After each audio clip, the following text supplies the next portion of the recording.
There you go. Good morning. Good morning. It's a glorious morning in Salford and Greater Manchester. There isn't a cloud in the sky. Not a cloud in the sky. That there is a picture I took a few minutes ago, just outside my house, on the street outside our house. And I took that for a reason. You see, I can hear myself there now. Hang on a second. I need to turn down my device here, my monitoring device. I took that picture for a reason. And I hope I can. Yeah. You see there? There isn't a cloud in the sky. That's how the sky should look on July 3rd any year. No clouds, but more importantly, no jet contrails or chemtrails. You saw those pictures there, right? I'm not very good at this kind of thing, at bringing them in, and I deleted the one that I didn't want to delete. This one here. I know, I'm crap, I know, I'm garbage. Let me bring it up there a bit. Let me get my big ugly mug back in shot. Not a cloud. Beautiful, right? I'm going to take a series of photographs from the exact same spot at the exact same time in the next couple of days to see the difference, to see when it is that they begin to spray, and the sky will then be covered in crisscross patterns which completely blanket the sky and kind of meld into a kind of a misty haze or a misty sheen. So there you go. That's the sky above Salford on July 3rd this morning, 2019. All right, okay. How you doing, by the way? You well? In good form? Are you getting the sun wherever you are? I think it's absolutely glorious everywhere. This is really bad by me. This is bad. I told you, it's the crappiest live stream in the world. But we are here to do the newspapers. I'm going to do a very quick roll call before we continue.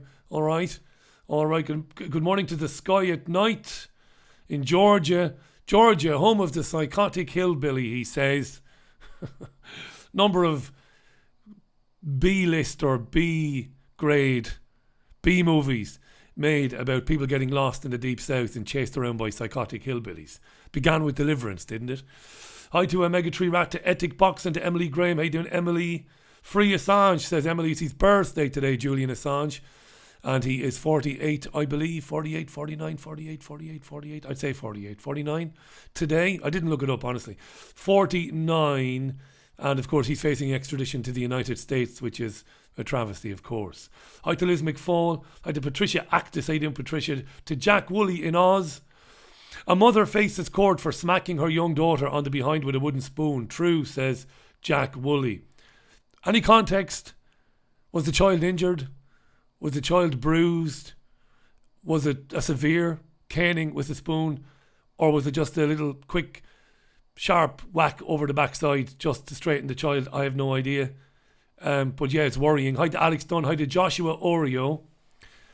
And to everybody else. Sean Mack. Jesus Jones. Usual Suspects. Chris Brown. Alien Creation. Just Some Guy.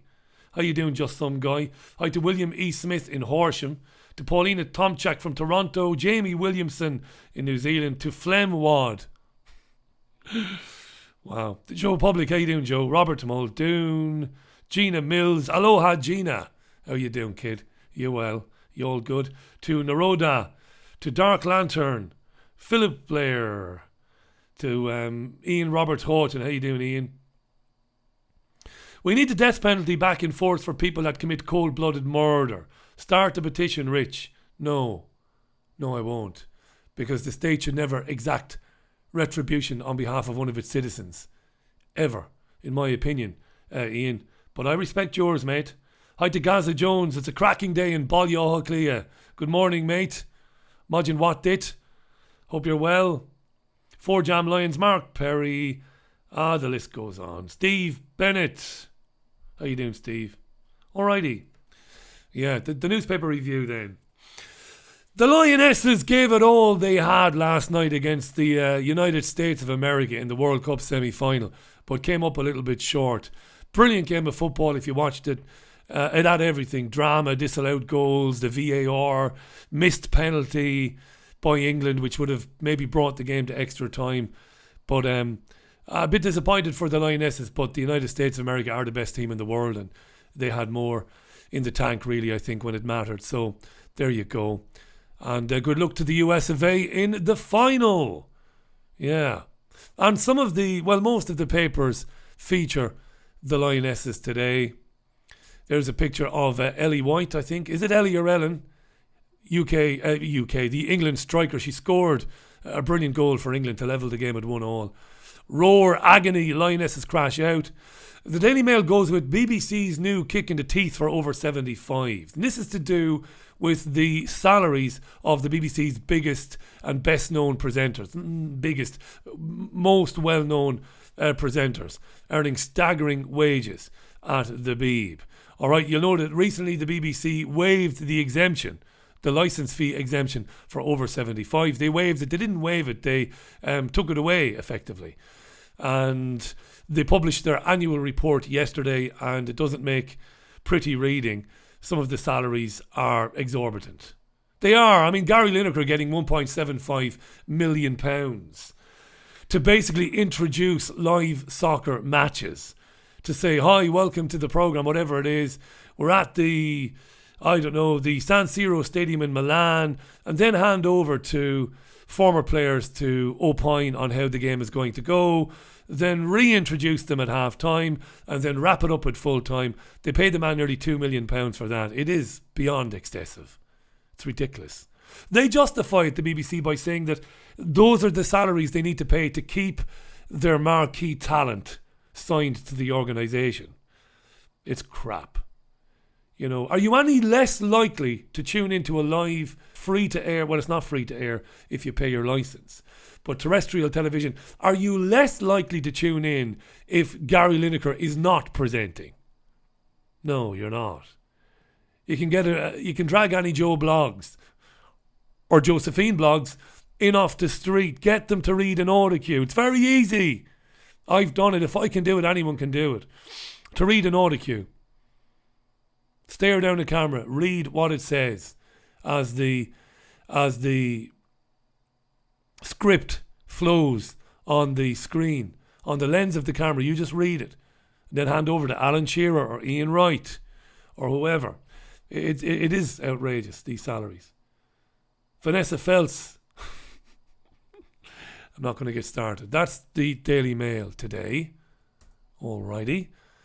Staying with the tabloids, the Mirror. Again, BBC stars hidden millions. They're saying, some of the papers today, that there are loopholes being used by the BBC to pay these stars even more than they are admitting to. So outside of the financial report, because some of the BBC's programmes are made by outside production companies, these stars are paid even more than we know. These alleged stars, the talent as they are known, Graham Norton, Claudia Winkleman and Zoe Ball, etc. Massive amounts of money spent on BBC presenter salaries, and the tabloid newspapers, particularly today, are not happy at all. Here you go, there's The Sun. British Broadcasting cover up. Also a little nod to the Lionesses yesterday. Story on the Sun front page today about giving free heroin to druggies. That's also featured in some of the other newspapers, and we might talk about that in a few minutes' time. We just might. As free OAP licences fee axed, Beeb hides true wages of stars on the front page of the Sun this morning. Yeah, ridiculous money.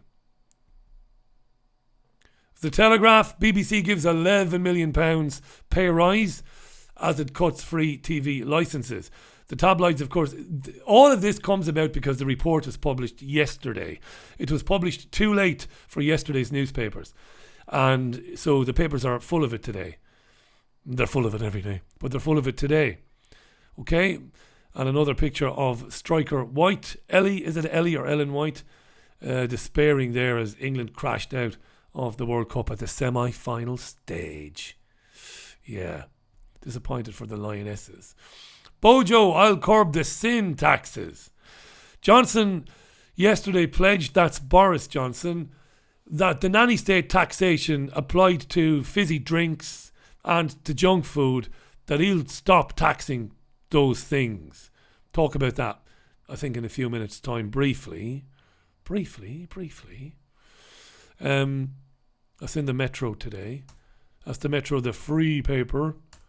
It's the one you get when you're on the buses or on the tube, or when you're using the tram, as the future Mrs. Allen does, to get to work. The Times, obesity tops smoking as main cause of cancer. There's been a reduction of about 1.5 million smokers since 2011, which is a very good thing, isn't it? It's a great thing, really. Since 2011, there are 1.5 million less people smoking cigarettes, which is good.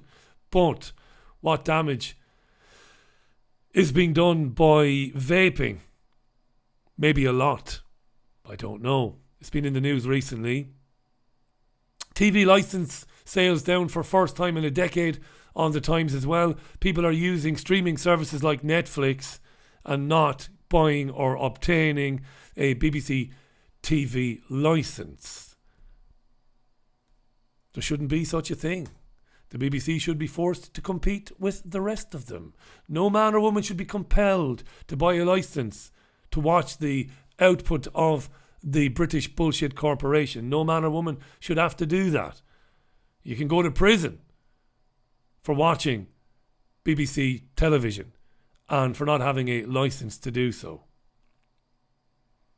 It's mad, isn't it? Make them compete like everybody else, says I. The Guardian. Chancellor ready to fight no deal from backbenches. This is a story about Philip Hammond, the Chancellor of the Exchequer, the man with his fingers and his hands on the purse strings, if you believe that. Okay? He's saying that whoever becomes Prime Minister is obviously unlikely to retain the services of Hammond. He will disappear to the backbenches, but from there he will fight a no-deal Brexit.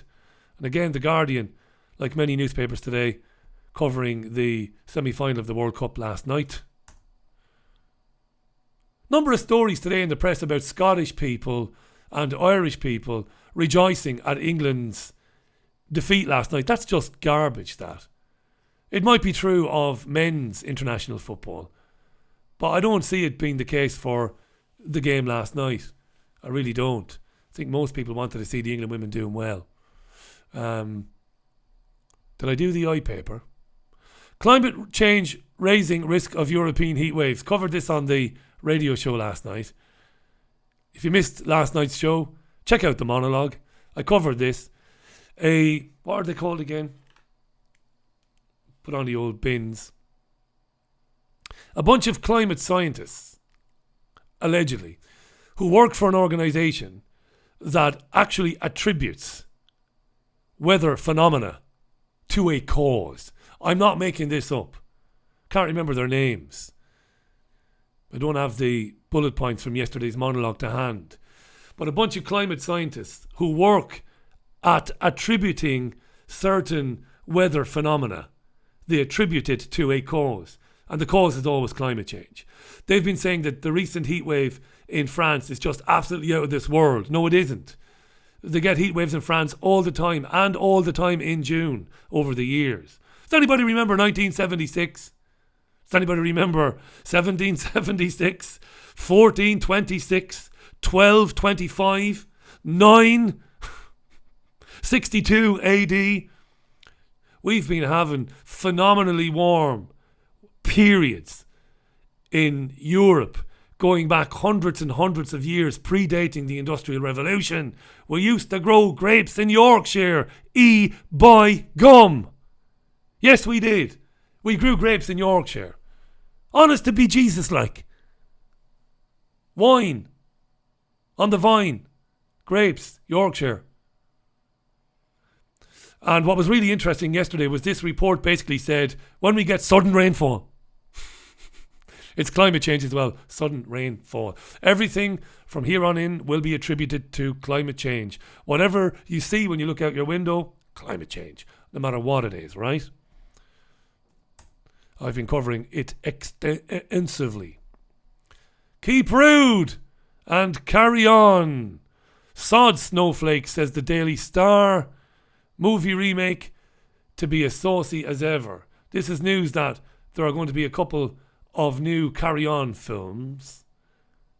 I didn't really look into this story. It was spoken about yesterday quite a bit. But the Carry On films are very famous films in the 60s, late 60s and 70s in the UK. Carry On Doctor, Carry On Nurse, Carry On Camping, Carry On Up the Khyber and all of that. Remember Kenneth Williams, Frankie Howard, Barbara Windsor, of course, the great Barbara Windsor. Saucy comedies. They're going to come. They're making a comeback. Presumably, they'll be casting them using today's better-known English actors and actresses playing the roles. I have no idea, but keep rude and carry them on. They're going to be as saucy as they ever were before, allegedly. Yeah. All right. Why not? Good morning. Welcome to this, by the way, this live stream, which is absolutely crap. Mega Tree Rat says, effing Galloway blocked me. Did you give him a reason to block you? Were you rude? Did you swear at him? There's always two sides to every story. I blocked somebody yesterday. Why did I? It was the first time in months and months and months. It wasn't for calling me names either. It's just for the hell of it. Yeah, I can't remember who it was. Just to wind them up. I did Ellie Larkin, but I don't do it as a rule. I do not block anybody. And the other two people with access to my Twitter account, I've warned them. Do not block people, no matter how abusive they get. All those Zionist clowns a couple of weeks ago threatening me and all that. I didn't block any of these people. Left them on there. Hi to Dean Thornby. How you doing, Dean? Dean, I've never smoked a joint in my life. Nor a cigarette, nor a cigar, nor a cheroot, nor a cigarillo. Never even tried it. Proud of that. Smoking is for morons. Morons smoke cigarettes. Cretinous morons. You cannot do a more stupid thing than inhale carcinogenic, crazy, disgusting chemicals into your body 20 or 30 times a day. You're mad. It's my opinion, anyway. Okay? Hi to William Gibson. How you doing, William? Stoned Crow. Climate emergency is their new favourite one. Yes, it is. Silver Fox Dude 7 says, loved the 76 heatwave. Lots of fun for a teenager. Yeah, I was too. So I didn't get to see. I didn't get to know what was going on. Charlotte, I didn't get to observe many scantily clad young ladies because I was only 2. Hi to Charlotte. Carry on up your mum. Why not? Why not? The sky is clear. A number of you are noticing that where you happen to be. Marvellous. Yeah. Hi, Neil Gardner. I'm on multiple block lists, but Galloway hasn't blocked me yet. Yeah, all right. Okay, let's look at one or two of the stories inside the press today and on the news websites as well. Shall we? Shall we, children? By the way, as for the BBC salaries, let me explain how it works in radio and TV for you Philistines who've never worked in radio or TV. A BBC Radio 5 presenter or 4 presenter will be a presenter who presents talk radio. Radio 4 and Radio 5 produce predominantly news-based programmes, right? BBC 1 and BBC 2, BBC Radio 1 and BBC Radio 2, lots of music. BBC Radio 6, lots of music, right? But BBC Radio 5 and 4, a lot of news-based programmes. So the presenters, Rachel, what's her name? God, I can't remember her name. She presents the breakfast show with Nikki Campbell. So Rachel and Nikki. And the little princess that they've expedited, the little blonde girl, I'm always taking a piss out of her, who presents in the mid-morning. I'm tired today. The one whose parents ran brothels. You know the one I'm talking about. These presenters will come into work and they will be given a fact sheet for every guest by a producer. They will have an editor, they will have producers, and they will have assistants. And those producers and assistants will say, here is the makeup of your program today. Here is a fact sheet for each guest with some bullet points on it and the questions we want you to put to that guest. This is the media in 2019. It is as simple as that. I don't care what degrees these people claim to have, what broadcasting courses they took. Their job is as easy as going around a local park with the apparatus to pick up litter and to put it into a black bin bag. It is that simple. Okay? I speak as an expert, having worked myself at every level of the media. An award-winning presenter, that's me, and producer, that's me. I've seen it from every angle. They go in and they are told, here you go. This is what you're doing. Sit down behind that microphone and introduce the programme. All they've got to do is follow the bullet points. Welcome to the programme. It's 9:05, BBC Radio 5 Live. I'm Emma Barnett. Coming up on the programme, George Galloway on Chris Williamson. Shortly after that, we'll be live to Westminster. The Prime Minister will be joining us. You can text the programme. It's 85608. Text me, just put hashtag Emma or whatever the bloody hell. I'm here waiting to take your calls and your texts. First up, George Galloway. And then that's how easy it is, right? And then it is a case of the bullet points. And if these automatons, these absolute, I'm not going to swear. If they get into trouble, their producer, who has done most of the work earlier on, has read the stories, has read the press releases. The producer will simply talk in their ear. It's very disconcerting when you first begin broadcasting. I used to find it difficult, and I used to be a bit childish, and I used to take out the earpiece and just throw it on the table. And I did that partly because I was arrogant, because I don't need you to tell me what questions to ask. I've actually read the newspapers. I've actually done the work. I know what to ask them. I will ask them myself. Today's presenters, mannequins. Mannequins have more animation and have more life.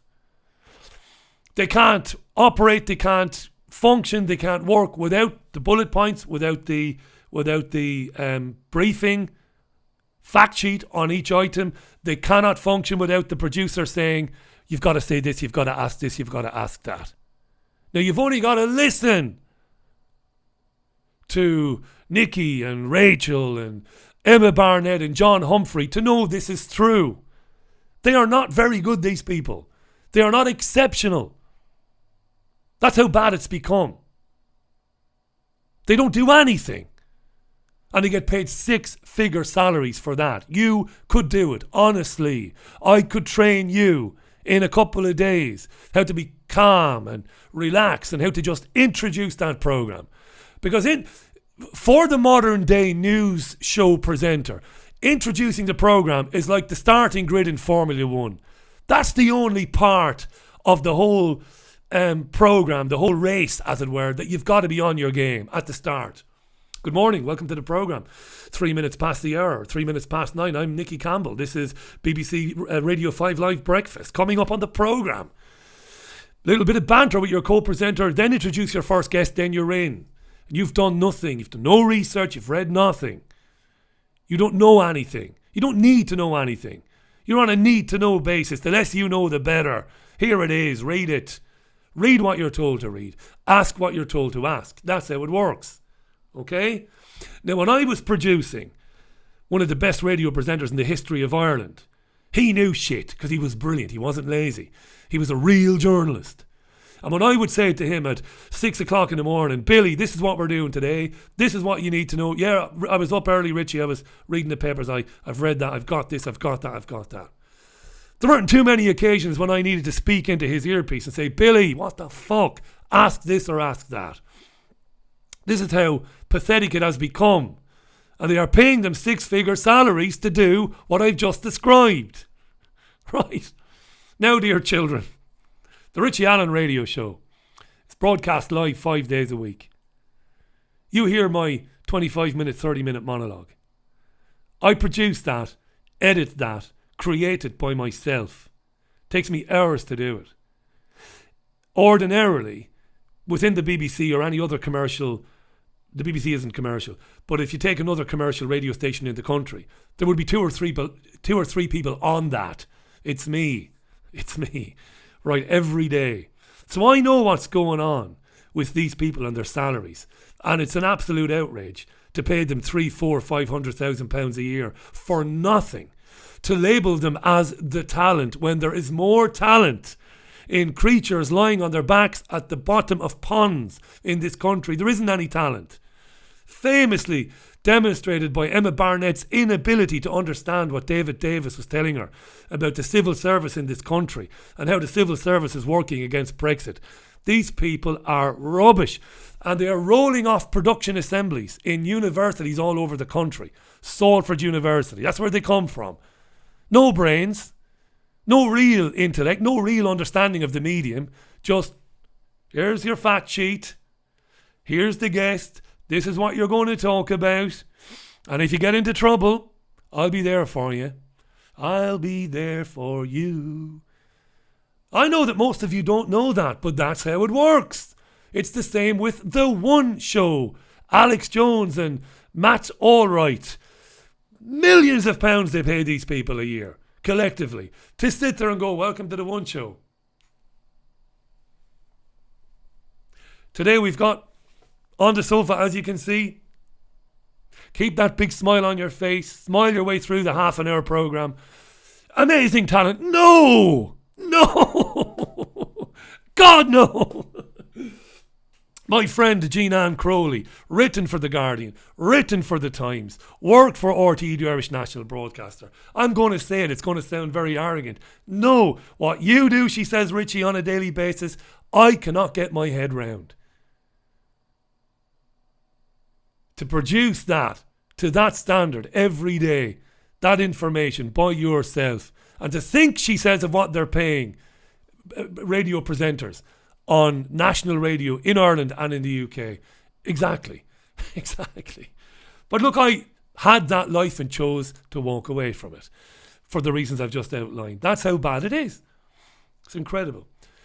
And then saying, right, we're going to remove the exemption from over 75s to pay these mannequins the excessive salaries we pay them. It's amazing. It's amazing to me. Right, let's have a look inside the papers and the websites. Nike loses factory aid as racist trainer row intensifies. What's this all about? Well, Arizona is not going to give a $1 million grant to help Nike build a new factory. Nike. I know you say Nike in the United States, and it is your company, so let's say Nike then. I've always said Nike. I'm a curmudgeonly, miserable old bastard. Nike. By the way, I shaved my head this morning. I'm beautiful, right? My big gammon head on me. Gorgeous. Lovely. Nike were going to build a company in Arizona. They were going to spend £1 million. The state was on helping them build it. But now there's murders over a racist symbolic flag. What is it? Well, it's an old US flag, which apparently these days is embraced by white nationalists. And there's a sportsman called Colin Kaepernick. He's bitching about the trainers. He doesn't like the trainers. This could be a hugely brilliant, marvellous marketing ploy by Nike, because the trainers are now selling for $1,500, right? But they apparently feature this old flag.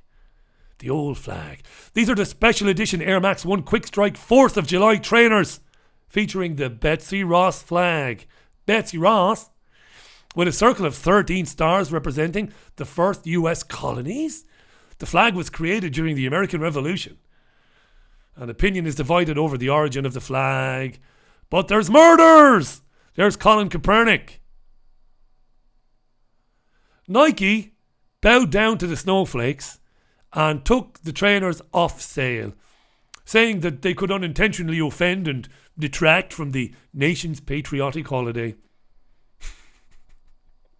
There's Mr. Copernic.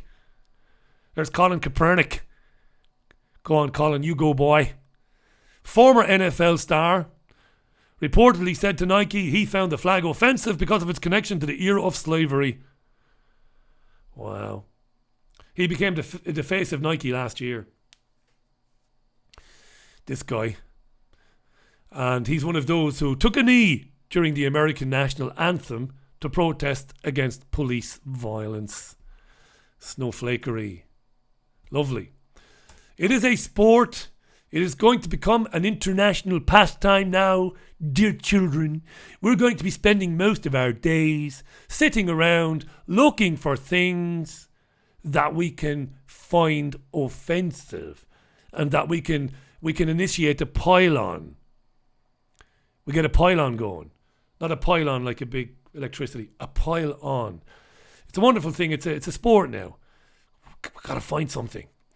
So let's take offence at Nike's trainers and the old flag with the colonialism and all of that. Not good. This guy made me laugh. Majid. You know this guy used to be the mayor of Sheffield? What a dickhead this guy is. Black MEP told to leave the European Parliament on his first day in the job. This is how he rocked up. MEPs arrived yesterday for their first day.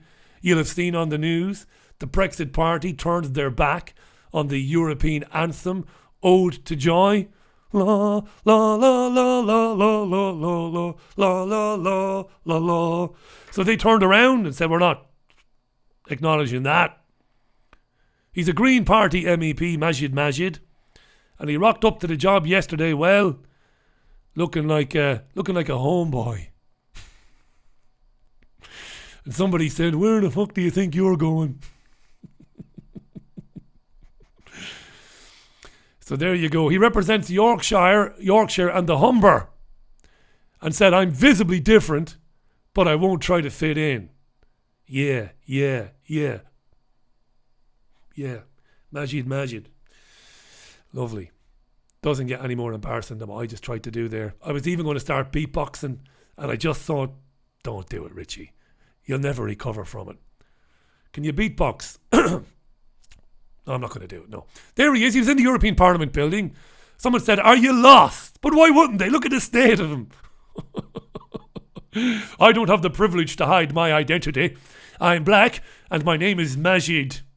Fuck off, son.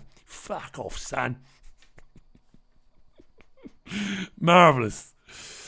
Well, I obviously didn't leave.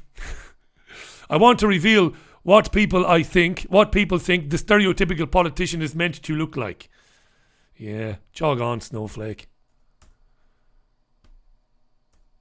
Glad they wouldn't let him in. I'm glad. Do you fancy a bit of straight pride? This makes me laugh. Oh, God. There's a group called Super Happy Fun America. And Super Happy Fun America believes that straight people are an oppressed majority. Told you before, the gays took over Canal Street, which is one of the nicest places to have a drink in Manchester, and they are a minority, so we should take it back from the gays. The gays and the lesbians. Get out of our city. Fair play to them. Enterprising are the LGBT folks of Manchester. And Canal Street, let's take it back. Anyway, I jest. So Super Happy Fun America think that we should have a straight pride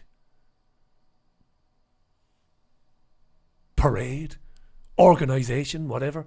We're an oppressed majority. Somebody's been sending them suspicious substances in the mail that they may have thought were harmful substances, turned out to be glitter. Which is kind of funny, really. This is Boston's Straight Pride March. We've had threatening envelopes sent to us. We've had to call in law enforcement, and it turned out that all it was a bit of glitter. It's not the first time glitter has been sent to anti-LGBT people. Apparently Michelle Bachmann, Mitt Romney, Newt Gingrich, they've been sent glitter over the years in the post. That's nice. It's nice of the gay people to do that, isn't it? Send them glitter to piss them off. What do you think is straight pride? Do you think it's a good idea, straight pride? We need to grow up, don't we? All of us, every one of us, right? That includes gay and lesbian people as well. Let's all just grow up, you know. Let's stop this identity politics madness. Let's stop it. Ultimately, we're all flesh and bone and blood and muscles and sinew and gristle and teeth and no teeth and hair and baldy fuckers like me. We're all the same, really. What you choose to do, what you choose to be it, live it, but don't be rubbing it in people's faces and don't be demanding that people validate you and honour you for your choices. I'm not saying, by the way, don't melt down now. I've never believed that homosexuality is a choice, as the conservative Christians do. I don't believe that. I believe we are born the way we are. Some of us, most of us will fancy members of the opposite sex. Some of us will fancy members of the same sex. Happy days. Let's all just get along and deal with the more pressing matters: geoengineering, 5G, weather manipulation, the sexualisation of children, paedophile rings at the highest levels of government. These are serious fucking things. Okay? Straight pride, you know, come on, you know. Let's be grown up there, children. This woman, Ellie Reeves, is facing deselection. She's a Labour Member of Parliament, is Ellie. Very fresh-faced looking MP there, isn't she? Girl next door, Ellie Reeves. I don't know much about her. Doesn't really do much. None of them do much really, but I spend a lot of time, of course, observing the ongoings in Parliament on a daily basis. I haven't seen much of Ellie Reeves there. But Chris Williamson, the Derby MP, you know all about Chris. He said the party shouldn't have been so apologetic in the face of the anti-Semitism allegations.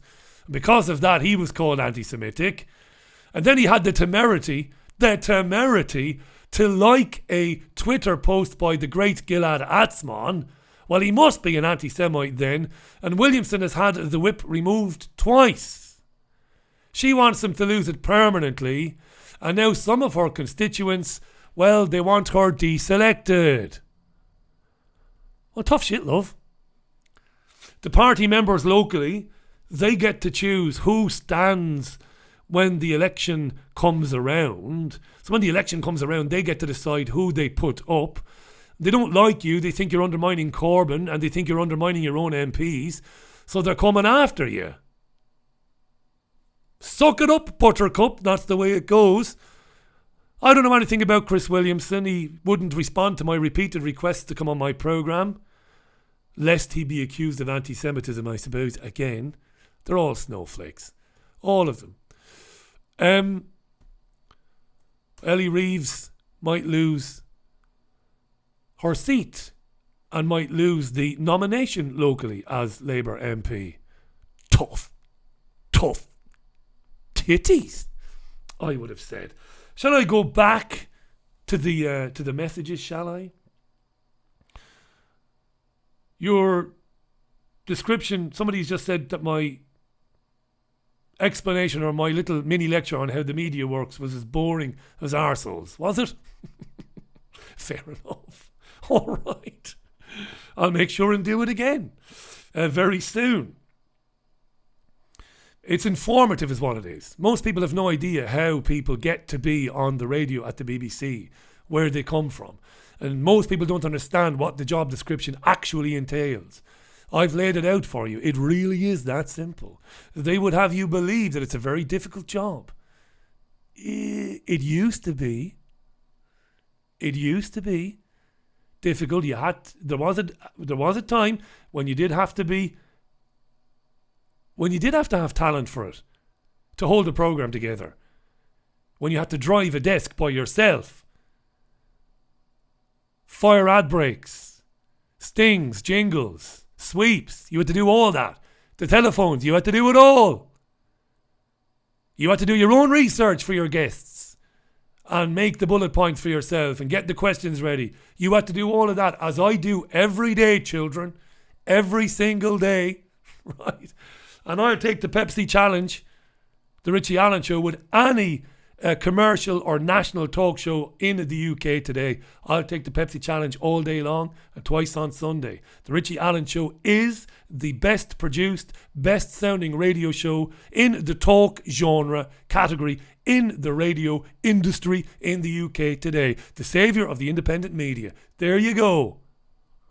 You're sending yourself flowers again, are you, Richie? You arrogant bastard. I'm just telling the truth. It is the best.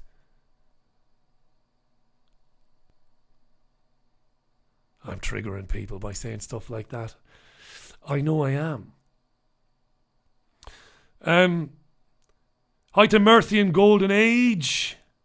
Josh says he's met lots of narcissistic individuals in the gay community. I've met many in the straight community. Have we got a community? The straights, have we? Marvellous. Marvellous. Hi to Richard Murray. How you doing, Richard? Nigel Perrott, how you doing, Nige? Gabrielle Swift, marvellous. Just Some Guy, marvellous. Hi to Fun Girl. Jennifer Garcia. Jennifer enjoys the few giggles in the mornings. So do I, Jennifer. It's 11 minutes past 10. I shouldn't still be here, by the way. Right. Okay. Do you believe that stuff, Richie, or are you only joking? Do you believe that stuff about the radio show? I'm incredibly competitive when it comes to how the radio show sounds. The content of it is, well, that's up for debate. You can criticise the content all day long, but as a product, nothing on commercial or national radio in the country comes near it. Simple as that. Arrogant? Yeah, I couldn't care less. It's marvellous. It's wonderful is what it is. Shall we give free heroin to addicts? Why not? Let's create special shooting galleries. See what they've done there, eh? Let's get shooting galleries. Was that a bit too realistic, was it? Shooting galleries. There are no tracks there. No tracks there. Look at that. Look. I'm adopting the Donald Trump approach when I talk about my radio show from now on. It works for the Donald. Just keep talking about yourself as that you're great and that you're amazing and it's brilliant. Why not? Works for the Donald. Might work for me, I don't know. Might attract more listeners. I am number one. I am number one as that happens. Drug addicts should be offered free heroin at shooting galleries in towns and cities, says a police chief. This is Jason Harwin. How you doing, Jason, if you're watching? National Police Chiefs Council. These controversial measures were evidence-based. He said they would have a massive impact in stopping drug-fueled crime and protecting members of the public. There you go. Lovely. And, yeah, drug consumption rooms. Marvellous. What do you think of that? He gave evidence to the Health Select Committee. And it's not just about allowing people to take illegal drugs, it's about safety, their safety, and reducing the violence that exists in drug trafficking and stuff. All right? I don't know. What do you think? These are stories that are doing the rounds of the papers today. Let's move on quickly. What else have we got? Johnson says he's going to put an end to the nanny state and its sin taxes on food. Talked about this earlier on. The creeping nanny state. If he becomes Prime Minister, he will review the taxes on sugary, salty and fatty foods. There are a lot of overweight children these days, aren't there? Okay, let's be honest about it. We see this, don't we, wherever we go. When we were kids, we were whippets, weren't we? We were like that. Some of us still are. But we were, right? Running around. There were no video games. We'd only just seen the introduction of those very early video games that you plugged into your TV with the little dot on the screen and the tennis, do you remember? And you had the little thing, you twirled it to keep the tennis going like that, do you remember? Beep, beep, do you remember that? That's what we had. No video games, no computers. You had a football, You had a basketball, you had a hurley, you had a slitter, you had a tennis racket, you had a tennis ball, you had a hockey stick, you had whatever, and that was it. You were out. You were out. Summer holidays, 8 weeks. Kicked out of the house at 9 o'clock in the morning. Don't come back till 6. That's true. It's not just the sugary, salty and fatty foods which are terrible. It's the fact that our children are increasingly unlikely to be active, to be running around, which is what we did. We just ran, didn't we? It was Forrest Gump, every one of us. Get out of the house. 9 o'clock in the morning. All right, we came back for lunch. We got a sandwich. Then you were kicked out again. I'll call you in at 6 or 7. Most of the summers we stayed out till 9:30, 10, 10, 11 o'clock. 9, 10, 11 years old. And came in, collapsed into bed and did it all again the following day. There were no heavy children. I honestly can say that. There was gangs of us in Ballybeg in Waterford City. Gangs of us roaming the streets in the summer holidays. Nobody was overweight. Honestly.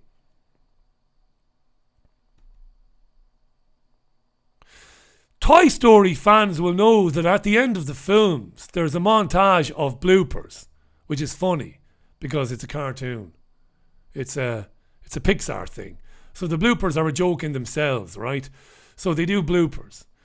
And one particular blooper has been edited out of Toy Story 2. And Toy Story 2 must be 10 or 11 or 12 or 13 years old. I've no idea.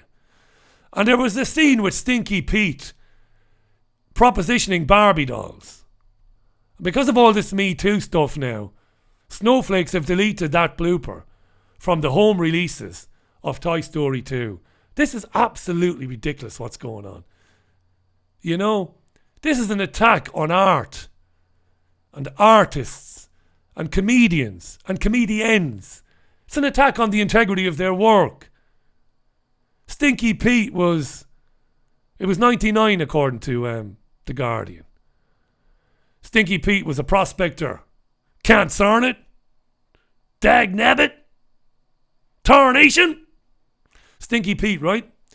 And he was chatting salaciously to 2 Barbie dolls in the blooper, stroking their hands and suggesting he could get them apart in a forthcoming film. Jesus. They've deleted that now. Because of the Me Too movement. Ah! Oh, God forbid somebody sees it. What might it do to them? Oh, yeah. Ah, well. I'm going to read a few comments and I'm going to love you and leave you. Marvellous.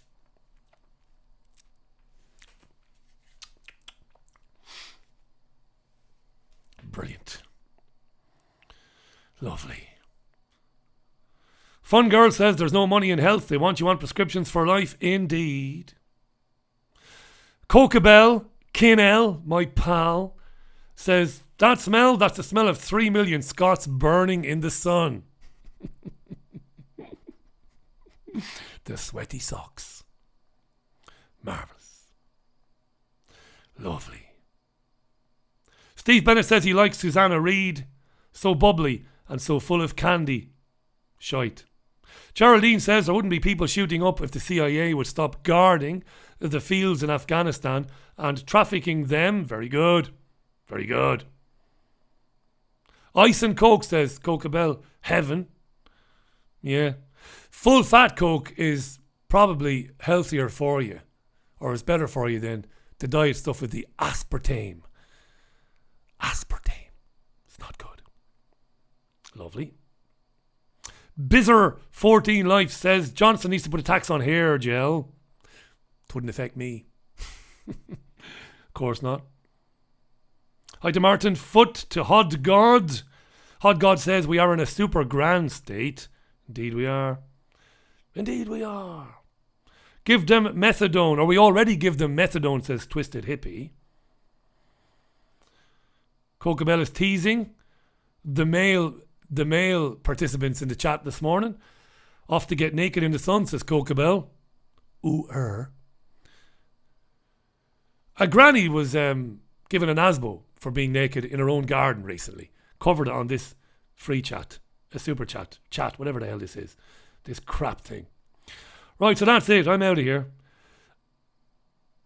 The wonderful Kevin Barrett is among the guests on the show today. It's been ages since Kevin was on. Love the man. He'll join me live. He will be among the guests. I hope to have somebody else on as well. And that'll be at 5 p.m. UK time on the usual channels. Until then, it is bye from me. Have a great Tuesday. And look after yourselves and one another. Join me live on the usual channels at 5. All right.